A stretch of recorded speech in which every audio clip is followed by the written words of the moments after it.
Okay na? Anything? How many minutes do you want me to speak? Diba? Isang mapagpalang umaga sa ating lahat. Ako po si Joel Villanueva. Nag-file po ako ng Certificate of Candidacy upang ipagpatuloy ang ating nasimulan sa TESDA. Nais po nating i-advocate yung kahalagahan ng trabaho, paglikha ng maganda at masayang trabaho para sa magandang kinabukasan ng ating mga kababayan. Kasama din po sa ating advokasya yung edukasyon sapagkat kung walang quality education, quality technical vocational education na ginawa natin doon sa TESDA, hindi rin po tayo nagtagumpay. Kasama din po sa ating advokasya yung letter S na serbisyo. Ito ho yung dahilan kung bakit gusto natin yung ginawa ho natin sa TESDA, maduplicate natin sa ilan pang mga departamento at ahensya ng ating pamahalaan. At yung letter D sa word na TESDA ay dignidad. Dignidad sapagkat napaka-importante na may dignidad ang ating mga manggagawa, maging ang ating mga individual na mga kababayan sapagkat ito'y napakahalaga sa isang bansa. At yung letter A, asenso.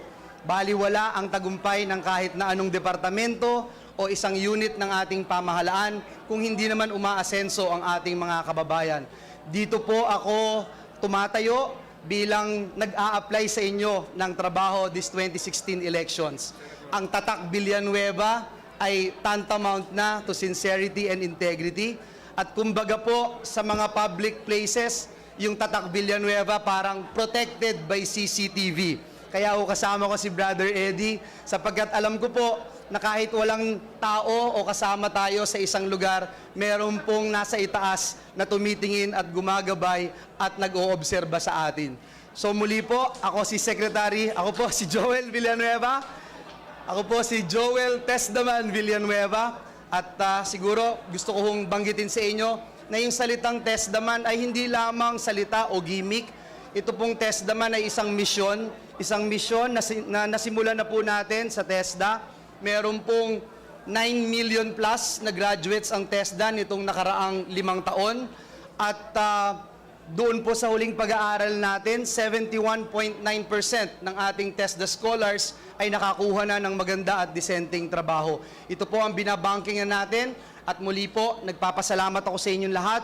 Nagpapasalamat po ako sa aking may bahay, ang aking nag-iisa at pinakamamahal na asawa, si Gladys. Wala po akong artistang kasama. Alam kong pwede naman din mukhang artista ang aking asawa. At of course, ang ating TESDA Ambassador, ipinagmamalaki natin, Chef Boy Logro. Maraming salamat.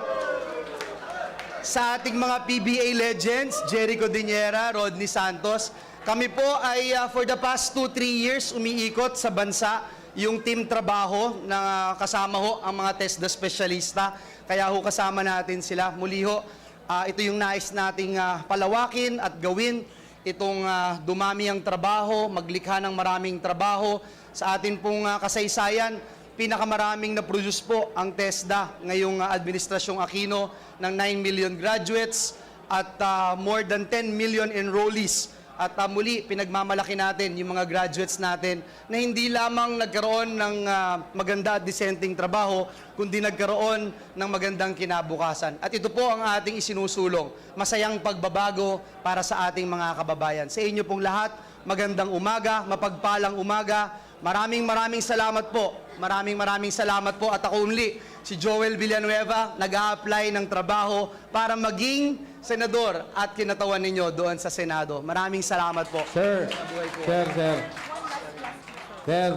isa lang question.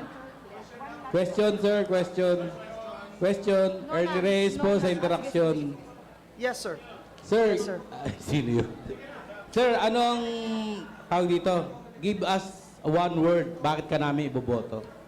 Kasi nung tumakbo ka ng 2013, medyo hindi ka nakapasok. Hindi pa ho ako tumatakbo. Hindi pa tumakbo? I'm Sir. sorry. Sorry. I'm sorry. The question is one word, Oo, sir. one word. Bakit ka namin iboboto? Sorry naman. Passion. Sa isang lingkod bayan, napaka-importante ng word na passion at ito yung ating ipinakita nitong mga nakaraang panahon as TESDA Chief. Ito ang dahilan kung bakit mula 28% employment rate, nasa 71.9% na ang employment rate. Ito po ang dahilan kung bakit dati mahirap o walang access sa TechVoc education. Ngayon, meron ng TESDA online program. 600,000 ang nakarehistrong users. Meron na tayong mobile training plus na umiikot sa 4 na sulok ng Pilipinas para magbigay ng TechVoc programs. Kung wala hong passion, wala po ito. Kung walang passion para talagang magkaroon ng puso na maglingkod at mag-create o maglikha ng trabaho para sa ating mga kababayan, hindi po magkakaroon ng maraming trabaho sa ating bansa. Ang salitang trabaho ay napakabigat. Hindi po lang salitang trabaho ang salitang trabaho. Ito po'y kumakatawan sa baon ng ating mga anak. Ito po'y kumakatawan bilang panlaban sa ating mga bills. Ito po'y kumakatawan sa pang-date ng ating mga kabataan. Ito'y kumakatawan sa gamot, sa tuition fee ng ating mga anak. At ito'y nagbibigay sa atin hindi lamang ng buhay, kundi pag-asa para magkaroon ng magandang kinabukasan. Sir, excuse me. Hi, Aika Jokino from GMA News Online. Sir, comment lang on criticisms that kasi yung personal posts mo sa personal Facebook page mo are being shared on the Facebook page of TESDA. So some may see it as a use of public funds ng given that you're also a candidate of the administration party. So your comment lang, sir. Ako po ay na effective ang aking resignation ito pong nakaraang October, I'm not sure, 9, I think, 9? Friday, last Friday po. So, as I speak ho, the last time na nag-post ay yung pamamaalam ko, yung turnover po sa TESDA. Nagsimula po ang Facebook ng TESDA, wala pa hong 12,000 ang followers ng TESDA web na Facebook. Ako ho mismo personal ang naging administrator ng TESDA Facebook. Ngayon po nasa 1.1 million na po ang followers ng TESDA at ako ho'y very proud dito. Huling-huli ko pong gagawin yung pagiging epal at maging traditional politician. Ang pagiging epal ay yung paggamit ng TESDA funds para i-promote ang sarili. At siguro parang sirang plaka na rin po akong sinasabi, ever since po, maging yung mga supporters ho natin ang magpapatunay na kailanman hindi ho natin ginamit ang makinarya at maging ang salapi ng pamahalaan para i-promote ang ating sarili. Siguro, ang isang napakalaking ebidensya po dyan, yung surveys. Pag tinanong po yung TESDA, ang awareness po nasa 96%. Si Joel Villanueva, yung huli po is only 61%. Pinakahuling survey ng awareness.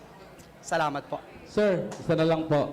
Bakit po itim yung suot ninyong t-shirt? Yung mga supporters nyo, itim din sa labas. Supposedly dilaw dahil na coalition kayong daang matuwid. Pag tinignan nyo po, yung aking sapatos ay kulay dilaw. Ngunit, siguro para sagutin po yung tanong na about kulay, hindi naman po sa atin mas importante ang kulay. Ang mas importante yung kung ano po yung inaambag natin at nais iambag para sa ikabubuti ng ating bayan. Tayo po ay nasa Liberal Party slate, sa administration slate. Sinamahan po natin ang ating inspirational leader na kung saan nagtitimon ng aming tinatawag na Dream Team, Super Team. Kaya po magkasama po tayo kay Pangulong Noynoy sa pagtahak sa koalisyon ng Tuwid na Daan. Sir, sila Yes, po. sir. Sir, paano po ninyo kukumbinsihin yung publiko na iboto kayo kung habang meron pong kaso sa ombudsman? Una po, gusto kong sabihin, wala po akong kaso sa ombudsman. Isa hong reklamo ang isinampa laban sa akin. Nakakalungkot po isipin na bagamat parang sirang plaka na po ako na sabihin na peke ang lahat ng dokumentong ito at mismong ang NBI ay nagsabi na peke ang 21 out of 21 documents, itinuloy pa rin po ang reklamong ito. Buong-buo po ang loob ko, nasasagutin ko ang mga ito kung sakaling pasagutin pa ho ako dahil ito nga po ay nananatiling reklamo. Maliwanag pa po sa sikat ng araw. Wala po akong kinamal, wala po akong naging interes sa pagkuha o pagnakaw ng salapi ng pamahalaan.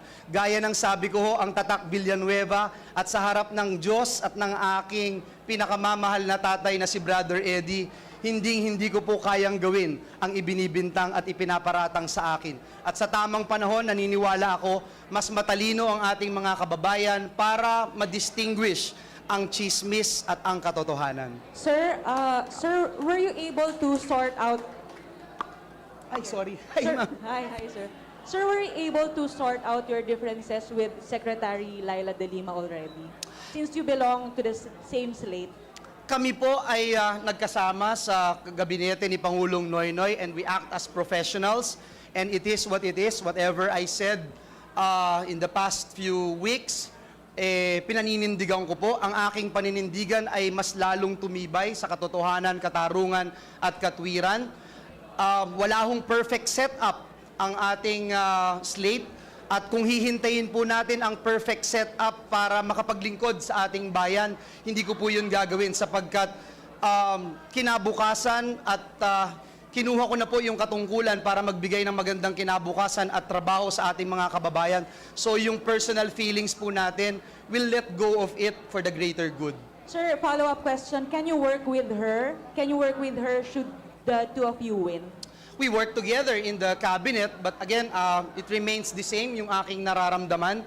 Marami tayong mga kababayan, TechVoc graduates ng TESDA ang pumunta sa iba't ibang bansa, napunta sa iba't ibang klase ng trabaho. Maaaring hindi nila gusto yung trabaho na iyon. Maaaring ginagawa lang nila yon para sa kanilang mga anak.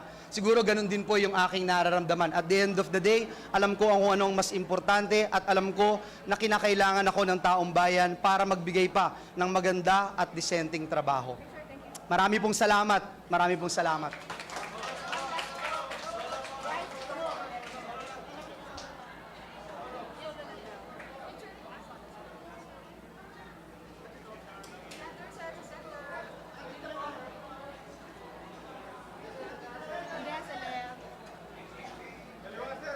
Sa kaliwa na po.